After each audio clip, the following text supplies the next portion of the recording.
Majestic 12, The Black Directive, Washington, D.C. 1947. The Oval Office was quiet, its windows shaded against the summer heat. President Harry S. Truman sat at his desk, a man aging quickly under the weight of decisions no mortal was meant to make. Before him lay a black leather folder stamped with a classification above top secret, a level only a few in the world would ever know existed.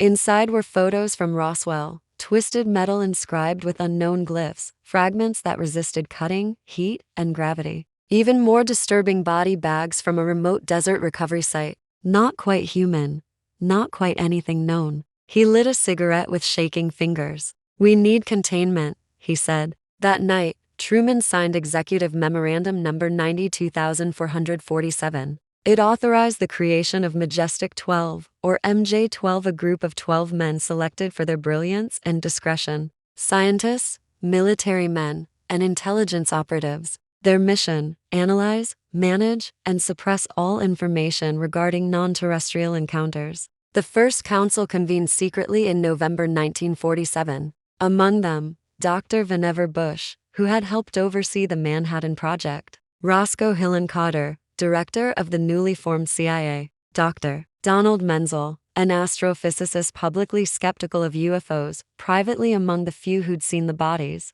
They met in hidden rooms beneath Wright-Patterson Air Force Base, Los Alamos, and occasionally a secure chamber under the Naval Observatory. The first item on their agenda: the Roswell wreckage. Analysis confirmed the metal's crystalline structure was not of Earth. It could bend without breaking, respond to magnetic fields, and return to shape instantly. Reverse engineering began immediately, birthing technologies decades ahead of their time. But the real secret was biological. Stored in cryogenic containment were four beings: gray-skinned, large-eyed, telepathic. One had survived the crash for a time.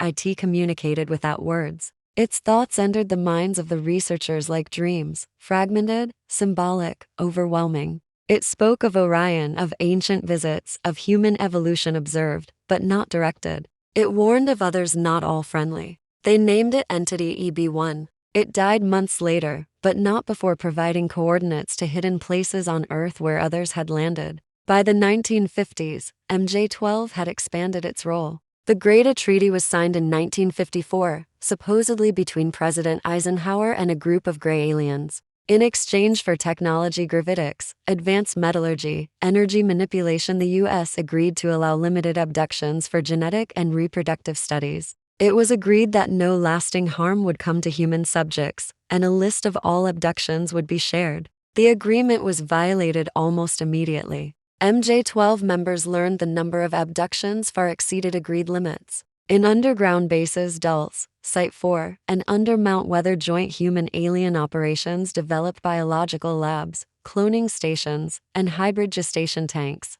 Internal conflict arose. Some members believed disclosure was necessary. Others insisted humanity wasn't ready. The group fractured into factions: those who wished to maintain secrecy to preserve control, and those who wanted to leak the truth slowly. In 1963, the split reached a boiling point. John F. Kennedy, briefed on MJ-12 under NSAM 271, pushed for cooperation with the Soviet Union in space. His memos hinted at plans to share UFO data as part of a peaceful alliance. 10 days after sending the directive, he was assassinated in Dallas. Some believe MJ-12 operatives were involved, acting on fears that disclosure would destroy global power structures. Afterward, MJ-12 evolved into something darker. With each passing decade, their budget grew untraceable, blacker than black. They controlled satellites, secret weapons, even off-world installations. Rumors of Project Moonshadow, Solar Warden, and ETL bases on Mars began to surface. 1980 seconds, MJ-12's name emerged in leaked documents mailed anonymously to UFO researchers.